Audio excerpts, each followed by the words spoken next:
कांग्रेस ने मध्य प्रदेश से अपनी राज्यसभा उम्मीदवार मीनाक्षी नटराजन का नामांकन रद्द किए जाने के खिलाफ सुप्रीम कोर्ट का रुख किया।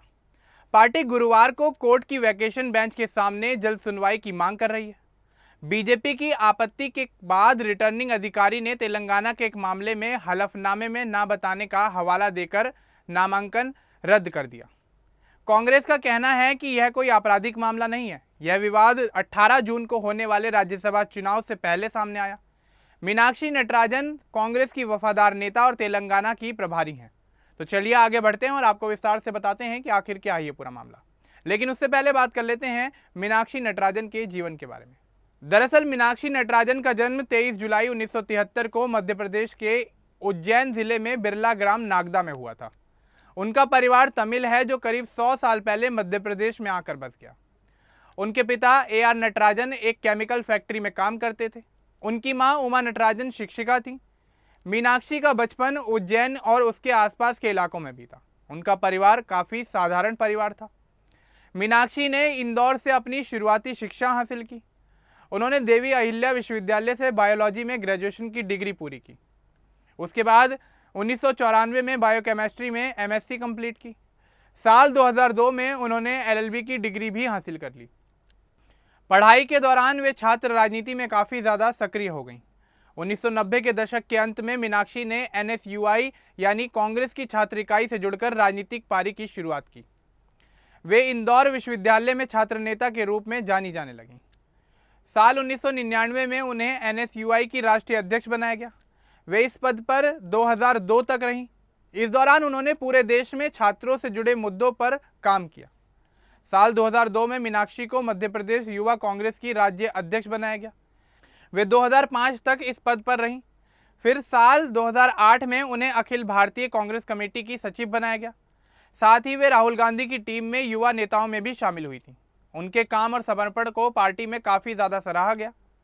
साल 2009 में मीनाक्षी नटराजन मंदसौर लोकसभा सीट से कांग्रेस की उम्मीदवार बनाई गई। उन्होंने चुनाव जीता और पहली बार वो सांसद बनी। संसद में भी वे काफ़ी ज़्यादा सक्रिय रहीं। साल 2013 में उन्हें भूमि अधिग्रहण बिल पर बहस करने का मौका मिला। यह उनकी बड़ी उपलब्धियों में शामिल हुआ। 2014 के लोकसभा चुनाव में वे मंदसौर से हार गईं। इसके बाद भी वे पार्टी के लिए लगातार काम करती रहीं।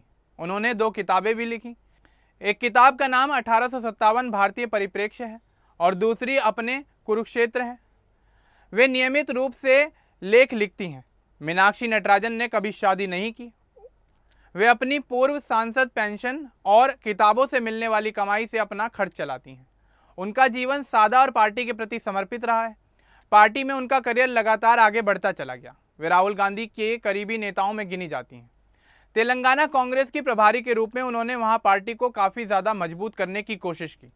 साल 2022 और 23 में वे तेलंगाना में काफ़ी ज़्यादा सक्रिय रहीं।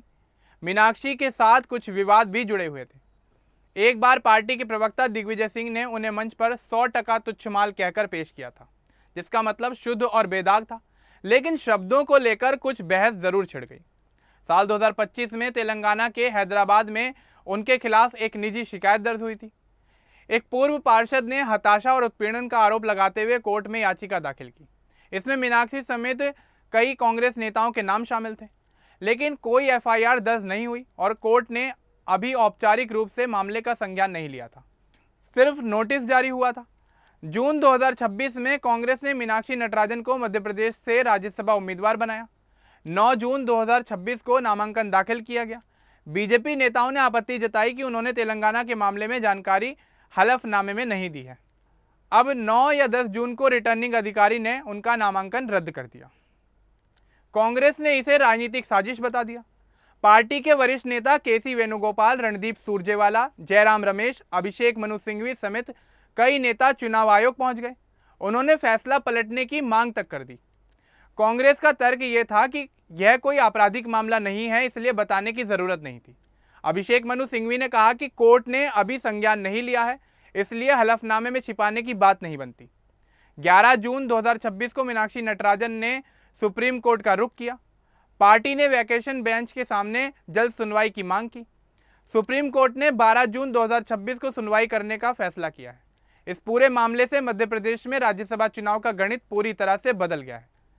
बीजेपी के पास 164 विधायक हैं, इसलिए 2 सीटें आसानी से जीत सकती है। तीसरी सीट पर मुकाबला था।